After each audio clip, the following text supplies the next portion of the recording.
Hello everyone and welcome to this week's webinar, the biochemistry of foods for improving physique. So basically breaking down the chemical processes of what foods are probably more preferable for us as people that are trying to improve their physique and getting a lean physique and feeling confident and athletic. What are kind of the food sources that we kind of look for? What are the best? What are pretty good? And what is important? Food sources is a bit of a hot topic. Obviously, at this point, we know that calories and macros are the main determining factors, but the source itself can have some benefits as well. But remember, the main indicator of physique improvement is macros and calories. So just to consider that when we're going through this, it is not having excess quantities of any food is going to be beneficial. So what is the biochemistry of food? Basically, the definition, food biochemistry is the chemical process that occurs in food that is the interaction between food components. Basically, this simple way of foods are digested and broken down. On a basic level, what's important for us as people for people that are trying to improve their physique? Obviously, I don't want to go into some people would like me to go into the details of the scientific reasoning of it all, but that is kind of going a little bit too off tangent for us. So we're going to keep it relatable and obviously what is important for us in getting to the point. So single ingredient foods with limited digestive issues, with organic sourcing, with limited pesticides can be considered the most logical, healthy. Obviously, healthy is obviously kind of a little bit of an ambiguous term, but that is considered the most healthy. Why? Because it's easiest to digest, better micronutrient profiles and more vitamins and minerals, which will be then helping improve hormone control and hormone balance and helping us feel a little bit more lively and alert and keep immunity high, and limited chemical blocking hormones or anything that can affect it. So there's been some studies that are suggesting that pesticides can affect hormones and hormone balance, and also can be considered when we have choose back like farmed foods, or particularly like caged foods, whatever you want to call it, food where they don't get access to a lot of grass or being outside for long periods of time. We know that the omega profiles start to change from the fats being a little bit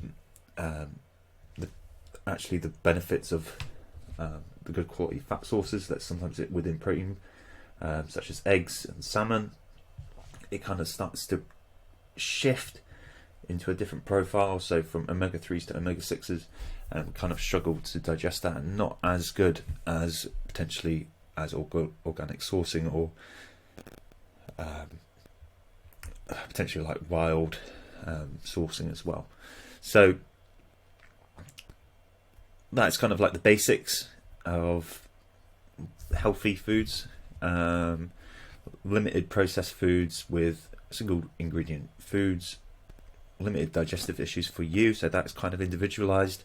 Some people, depending on the region of where their heritage is and where they are from, can sometimes indicate which foods that they can digest better. So for some people, some people struggle with lactose, some people struggle with gluten, some people struggle a little bit with these foods.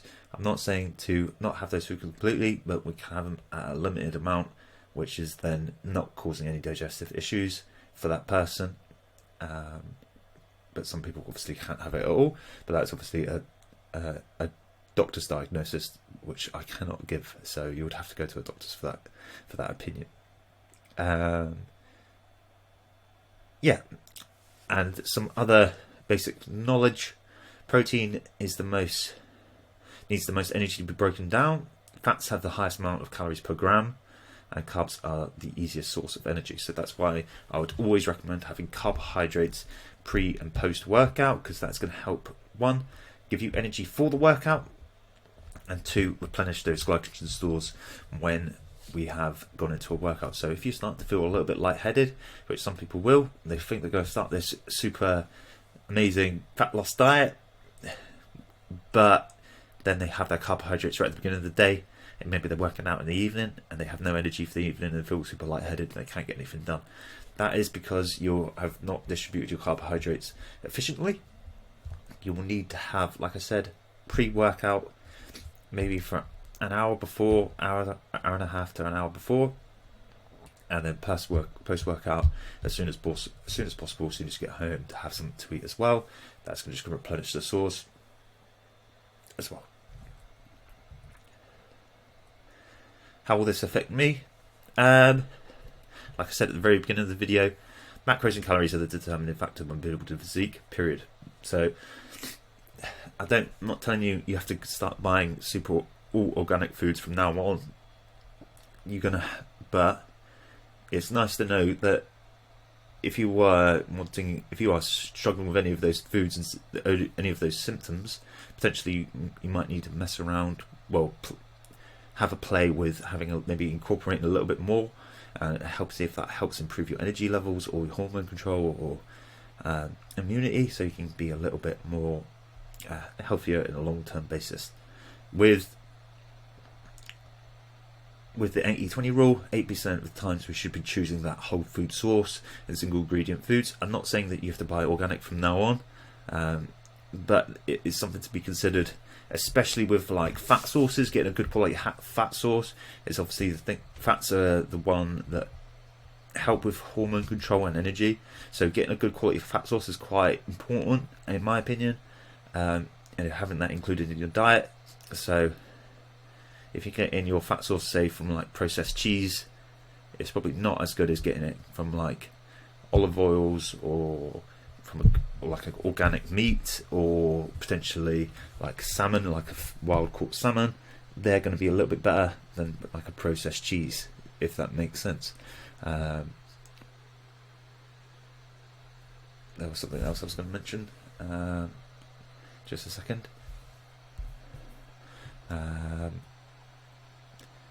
It'll come back to me. I'll probably mention it at the end. Some recommended reads with these. They're very, very, for some reason in the food industry, they're very much like, they come from very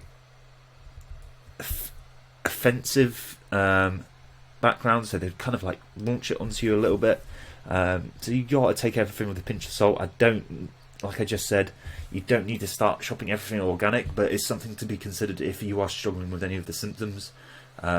What to consider, maybe incorporating a little bit with a pinch of salt. So don't start shopping organic and making your food bill quadruple. You just need to take everything with a pinch of salt, and making sure that you are considering, maybe if you're choosing your eggs, maybe it is better off choosing your free range eggs instead of the caged ones, just for the hormone profile. Same again with your salmon or fat sources. Just choosing a good quality fat source is going to be important. This is what I was going to mention. I forgot. This is quite important. Also, with smoking points of fats, with cooking with foods, oils and fats, smoking points are different. I wouldn't recommend olive oils or coconut oils to cook with. The best one is actually butter, because of the smoking point. If you want to have a look on Google on smoking points, it will show which one they recommend. This is basically when it starts to break down and it starts from turning into a good fat into a bad fat, basically. But preferably, if you didn't cook with any oils at all, it's probably, but the most is probably better. But if you do want to incorporate a little bit, butter is probably at the top tier. Whereas olive oils and coconut oils, their smoking point is rather low. It's probably better to include that at a room temperature onto your foods when the food is just warm and ready to serve, if you wanted to include some olive oils into your food. So if you want to go into a little bit more information about smoke points of foods, of including foods into your diet, that's quite good as well, and quite a lot of information as well. Like I said, take it everything. If you are going to read these books, take it with a pinch of salt, as it's quite eye-opening, but at the same time, you still have to live your life with the 80-20 principle. 80% of the time, you should choose some quite good whole food sources, and 20% of the time, choosing basically living your life and having some incorporation of some good foods that maybe your social occasions and stuff like that. Or maybe like a protein bar, or maybe just like something that's going to maybe included into your diet that's going to be maybe a little bit more processed, but that you can incorporate into your diet. Just because you need to live your life, and maybe you need to go out for a meal and have some social occasions. You don't need to live like a monk, but it's still important to choose some whole food sources if you do struggle with any of those symptoms that I just mentioned. Other than that, have a great rest of the day. I hope you enjoyed this webinar. Back on it. If you want anything in particular from wanting me to cover, just drop me a message and I'll see if I can incorporate it into my week when I get some free time to do a webinar. But yeah, if anything you want to watch in particular, or anything you want me to cover, just drop me a message. Other than that, have a great rest of the day, and thank you for taking time to watch this webinar.